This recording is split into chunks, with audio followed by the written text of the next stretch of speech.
घेता या कार्यक्रमाचे अध्यक्ष महाराष्ट्र राज्याचे माजी पोलीस महासंचालक आदरणीय श्री प्रवीण दीक्षित सर यांना विनंती करेन की त्यांनी आपल्या सगळ्यांना सविस्तर असं मार्गदर्शन करावं. आदरणीय दीक्षित सर.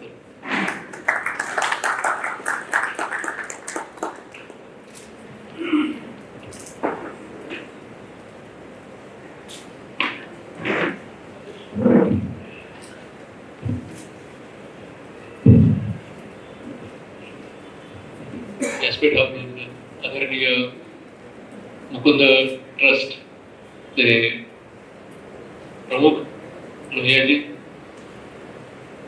विवेक स्पार्क फाउंडेशन आणि स्पार्क अकॅडमीचे आपण ज्याला एक स्फूर्तीस्थान म्हणतो अशा प्रकारचे महेशजी, ती अकॅडमी चालवायचं जबाबदारी घेणारे आणि आपल्या सगळ्यांना वेळोवेळी मार्गदर्शन करणारे स्वागतजी, आजच्या कार्यक्रमासाठी मुद्दाम मुंबईवरून 4.5 तास प्रवास करून आपल्याला उत्कृष्ट मार्गदर्शन करण्यासाठी इथे आलेले संतोषजी, आपल्या सगळ्यांची आईसारखी काळजी घेणाऱ्या मनीषाताई, इथले सर्व कर्मचारी, त्याला वेळोवेळी प्रोत्साहन देणारे सर्वजण, या ठिकाणी आज अनेक पदांवरती यशस्वी झालेले सगळे तरुण माझे साथीदार, या परीक्षांमध्ये यशस्वी व्हावं अशी अपेक्षा घेऊन इथे उपस्थित असणाऱ्या अनेक इच्छुक या सर्व यशस्वी उमेदवारांना नेहमीच पाठिंबा देणारे त्यांचे पालक, त्यांचे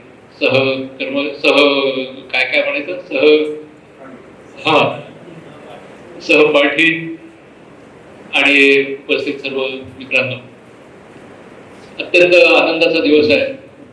3 वर्षापूर्वी मला आठवत आहे, माननीय राज्यपालजी इथे आलेले होते आणि त्यांनी ज्या अपेक्षा व्यक्त केलेल्या होत्या त्या गेल्या 3 वर्षामध्ये आपल्या रूपाने फळाफळाला येत आहेत.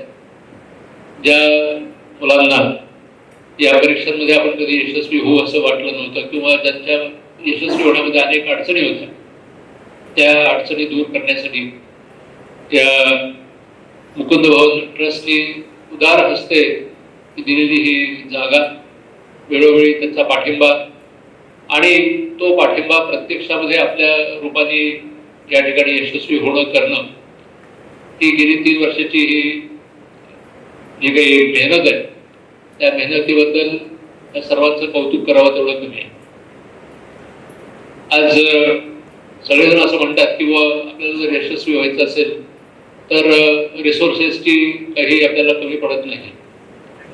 हे जरी खरं असलं तरी देखील ज्यांना जे इच्छुक आहेत, ज्यांना या परीक्षांमध्ये यायचंय, पास व्हायचंय, चांगली जागा मिळवायची आहे, त्यांना आपण काय करावं याचं मार्गदर्शन हे अल्पशा खर्चामध्ये मिळेल अशी शक्यता फार दूर. मार्गदर्शन करणारे खूप आहेत, त्याच्यासाठी लाखो रुपये मागणारे देणारेही खूप आहेत, परंतु ज्यांच्याजवळ आज खरोखरच असे देण्यासाठी पैसे नाही आहेत, परंतु ज्यांची इच्छा आहे, त्यांची मेहनत करायची तयारी आहे, त्या लोकांसाठी म्हणून हे चालवलेला उपक्रम आहे आणि त्यासाठी त्याचं कौतुक करावं तेवढं कमी. स्पर्धा परीक्षांमध्ये यशस्वी व्हावं हे प्रत्येकालाच वाटत असतं, परंतु ते जमतच असं नाही. त्याच्यासाठी मी तर असं सुचवीन, आतापर्यंत आपण प्रत्येकाने कसं मी यशस्वी झालो किंवा यशस्वी झाले त्याची सविस्तर माहिती आपल्याला सांगितलेली आहे, त्याबद्दल ती मी रिपीट करणार नाही. पण मला याबद्दल एक खंत आहे आणि ती खंत अशी आहे की एखादा विद्यार्थी ग्रॅज्युएट झाल्यानंतर, तो कदाचित इंजिनिअरिंग मध्ये असेल, कदाचित मेडिकल मधला असेल, कदाचित आणखी कुठल्या विषयातला असेल, तो जेव्हा ग्रॅज्युएट होतो त्याच्यानंतर मग तो या प्रयत्नांना सुरुवात करतो आणि त्याच्यामध्ये त्याची 5, 6, 7 काय काय आपण ऐकलं तर वर्ष त्याच्यामध्ये गेलेली असतात. माझ्या दृष्टीने हा राष्ट्रीय एक लॉस आहे. ज्यावेळेला तुम्ही तरुण आहात, ज्यावेळेला, कारण ही जी परीक्षा आहे की तुम्ही 20व्या 21व्या 22व्या वर्षी पास सहज होऊ शकता. आज ही परीक्षा आपण का पास होत नाहीये त्याचा आपण विचार करायला पाहिजे. आपले जे मित्र असतील, आपल्या ज्या मैत्रिणी असतील, त्यांना तुम्ही सांगा की 15व्या 16व्या वर्षी या मुलांना मार्गदर्शन करायला सुरुवात करा.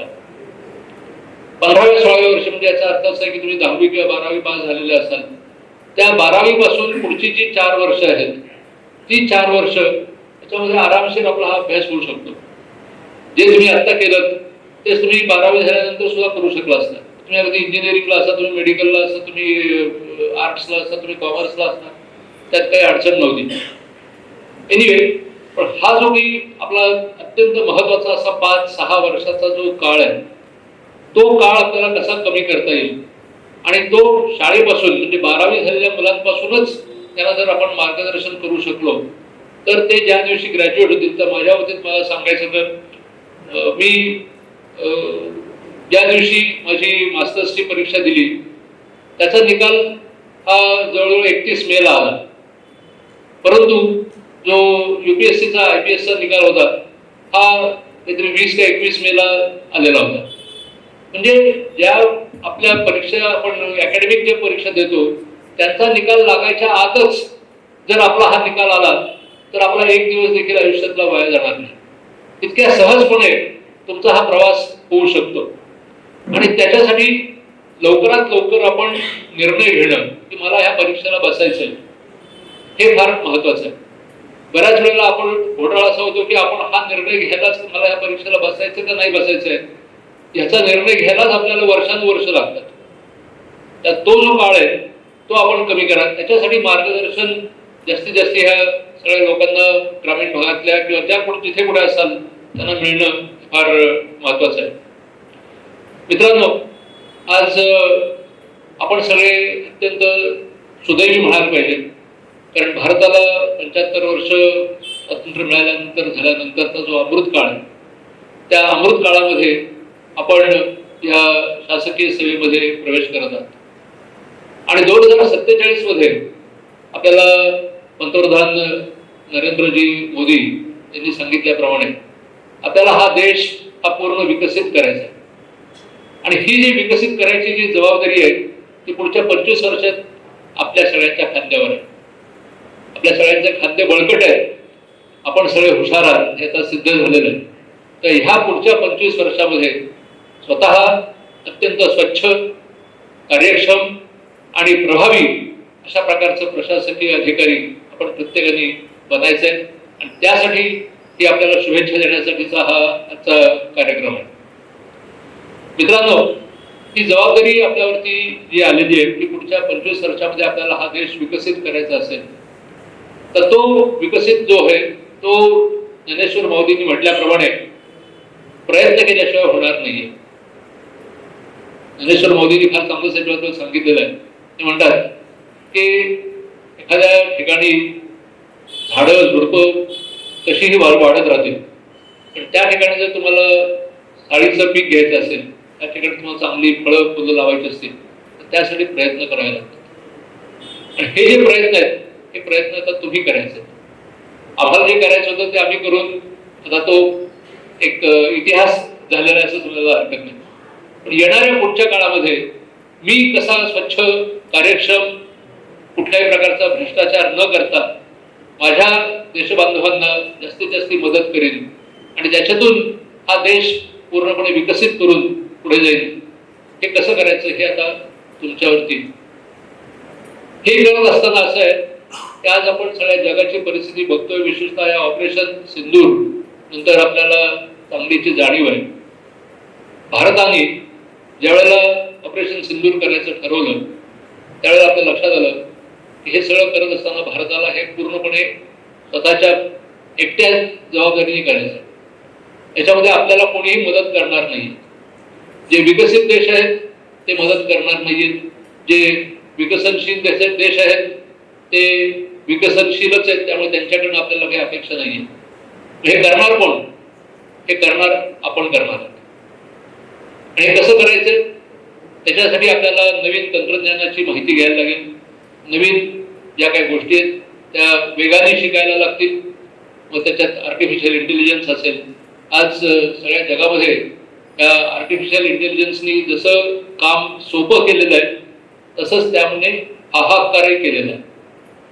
आज मोठमोठे लोक मोठमोठ्या कंपन्यांमधून ज्यांची आपण नावं ऐकतो की ज्या मल्टी नॅशनल कॉर्पोरेशन्स आहेत, त्याच्यामध्ये मायक्रोसॉफ्ट असेल, त्याच्यामध्ये गुगल असेल, त्याच्यामध्ये वॉलमार्ट, अनेक नावं आहेत. या प्रतिष्ठित अशा मोठमोठ्या कंपन्यांमधून रोजच्या बातम्या येतात. हजारो लोकांना त्या आर्टिफिशियल इंटेलिजन्स किंवा AI मुळे आज घरी बसायची वेळ आली. आणि ही जी परिस्थिती आहे ही वेगवेगळ्या कंपन्यांमध्ये वाढणार आहे. नुसत्या कंपन्यांमध्येच नव्हे, हीच परिस्थिती उद्या शासनामध्ये सुद्धा येणार आहे. शासनामध्ये सुद्धा आर्टिफिशियल इंटेलिजन्सने ऑलरेडी प्रवेश केलेला आहे.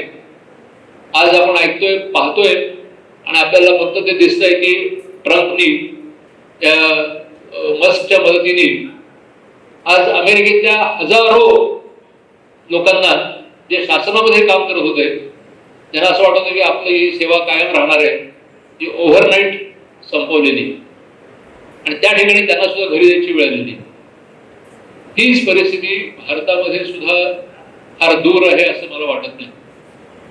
कारण शेवटी असं आहे, ज्याला आपण अर्थव्यवस्था म्हणतो, त्या अर्थव्यवस्थेमध्ये हा विचार प्रत्येक जण सतत करणार आहे की मी जे पैसे खर्च करतोय त्याच्याऐवजी त्याच्यापेक्षा कमी पैशांमध्ये मला कसं काम करता येईल.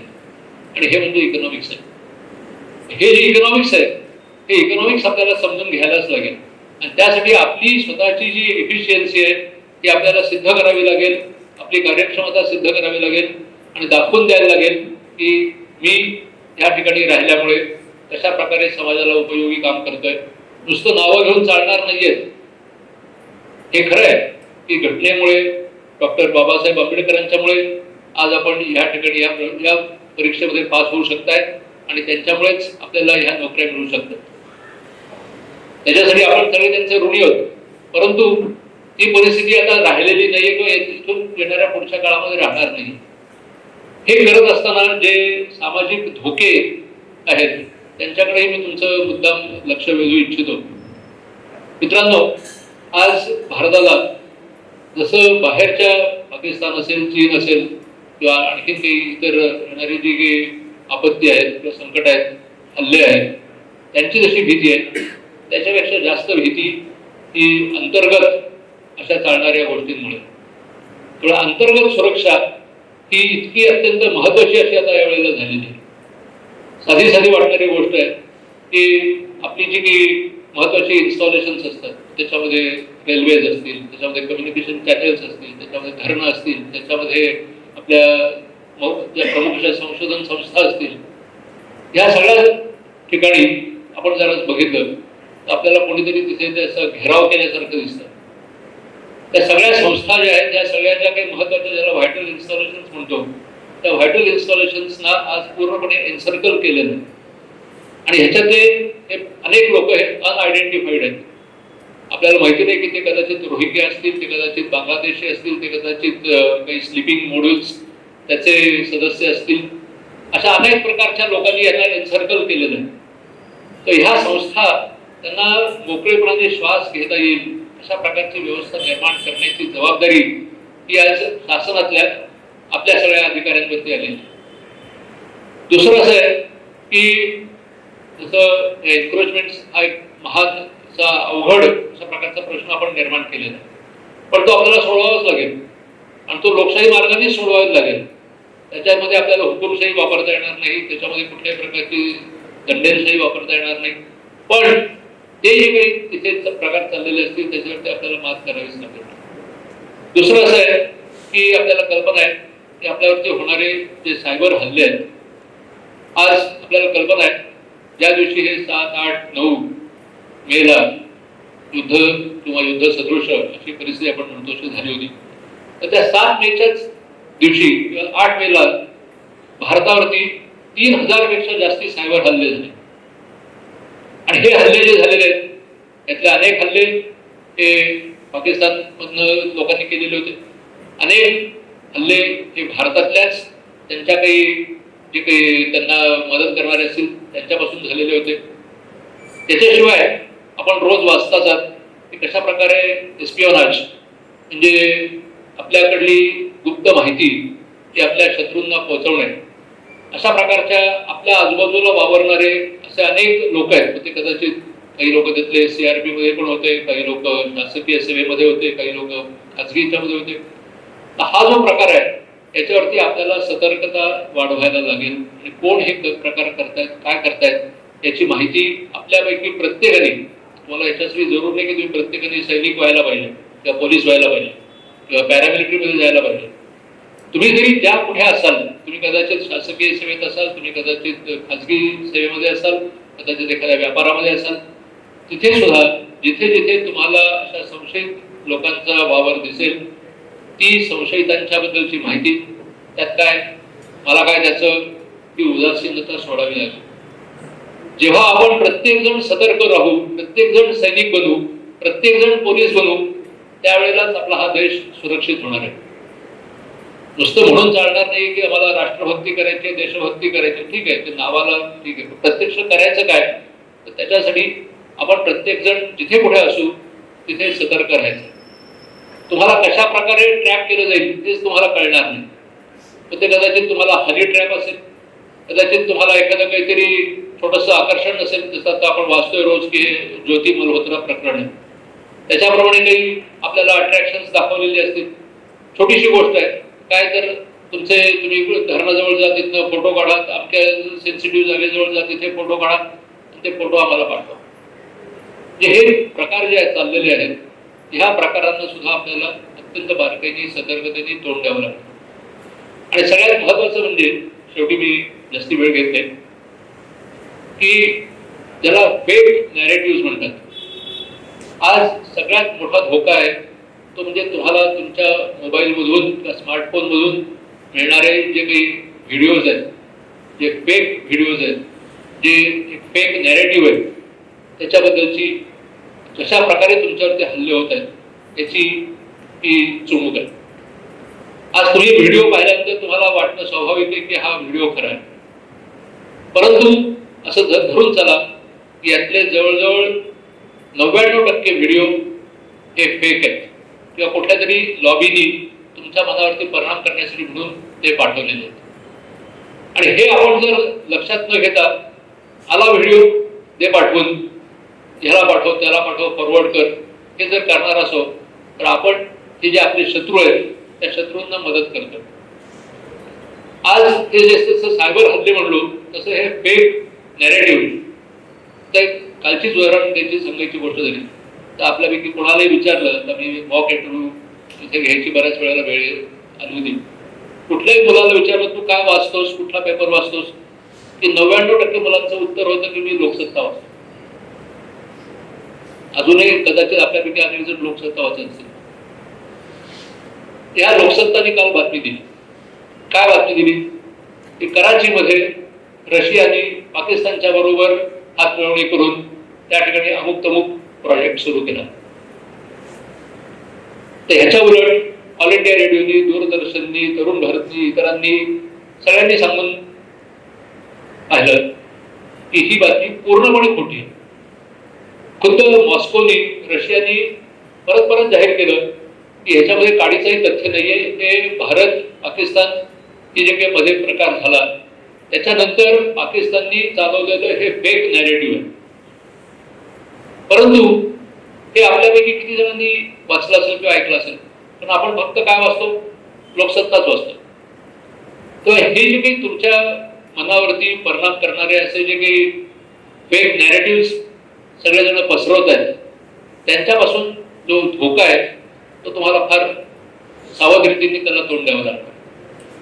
आज स्मार्टफोनच्या मदतीने काही सेकंदांच्या अवधीत किंवा काही मिनिटांच्या अवधीमध्ये आपण पाहिलं, कदाचित नागपूरचा इन्सिडेंट असेल, बंगलोरचा असेल, दिल्लीचं शाहीद बाग असेल, काही मिनिटांमध्ये अक्षरशः तिथे हजारो आणि लाखो लोक एकत्र येतात आणि काही त्यातल्या ज्या काही सेन्सिटिव्ह जागा असतील त्यांच्यावरती हल्ला करतात, काही पोलीस स्टेशन जाळतात, काही इतर इतर कम्युनिटीच्या वरती हल्ले करतात.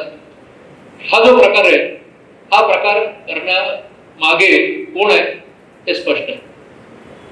त्याच्या पाठीमागे ही ISI ही पाकिस्तानची संस्था आहे. आणि या ISIच्या मागे ISIS म्हणून ही जी दहशतवादी संघटना आहे ती संघटना आहे.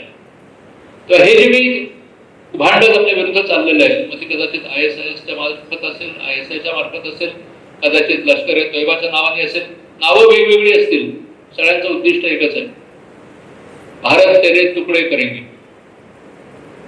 त्याचा आपल्याला जे दृश्य परिणाम आहे तो अनेक ठिकाणी दिसतो. मग कदाचित JNU मध्ये आपण पाहिला असेल, कदाचित पुणे विद्यापीठात दिसलं असेल, कदाचित आणखी इथल्या काही सेंट्रल संस्था चाललेल्या आहेत त्यांच्यामध्ये वारंवार आपल्याला दिसत असेल.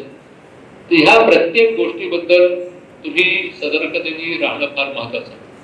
तुम्ही सतर्कतेने राहायला पाहिजे. तुमच्या बरोबर तुमची जी काही फॅमिली असेल त्यांनाही सतर्क करायला पाहिजे. तुमचे जे काही मित्र असतील त्यांनाही सतर्क करायला पाहिजे.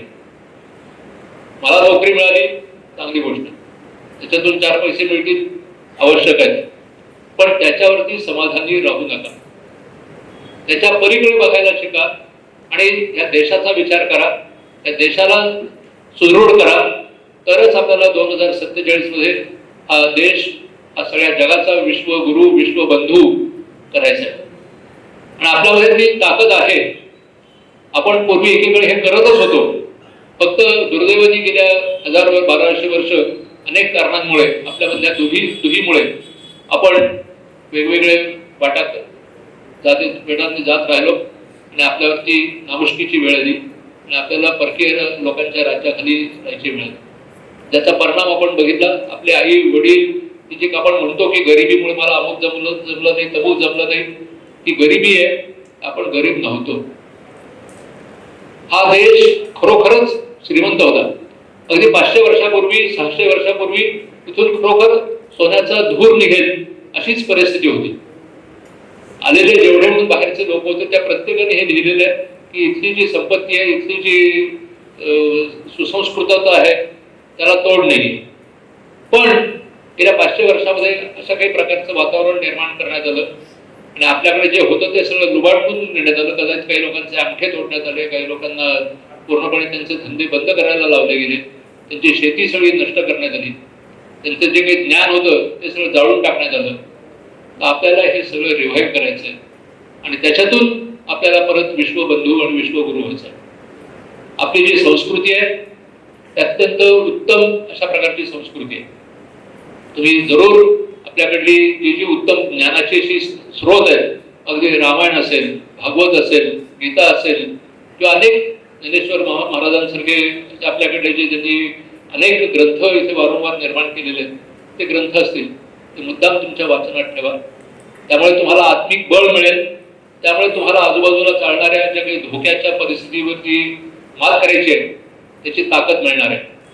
तुमचं आत्मबल हे महत्वाचं आहे. नाही जरा माझ्या कोणीतरी बॉसनी, तर तुम्ही आज नोकरीला जॉईन केली, कोणीतरी बॉसने काहीतरी बोललं, झालं, लोक रडायला सुरुवात करणार, कोणी आत्महत्या करणार, कोणी अजून काही करणार. त्याच्यातून आपल्याला पुढे जायचं आणि त्याच्यासाठी लागणारं जे आत्मबळ आहे ते आत्मबळ आपल्याला आपल्या आध्यात्मिक अशा जे काही ग्रंथ आहेत त्यांच्यामधून मिळणार आहे. ते नुसते आध्यात्मिक ग्रंथ नाही, ते खरं सांगायचं तर ते पूर्णपणे तुमचा अत्यंत प्रॅक्टिकल असा विजडम देणारे ग्रंथ आहे. भगवद्गीता हा तर म्हणजे त्यातला सर्वोच्चच ग्रंथ आहे. याच्याबद्दल सगळ्या जगात त्याला तोड नाही. तर ह्या ज्ञानाचा तुम्ही उपयोग करा, त्याच्याकडे दुर्लक्ष होऊ देऊ नका.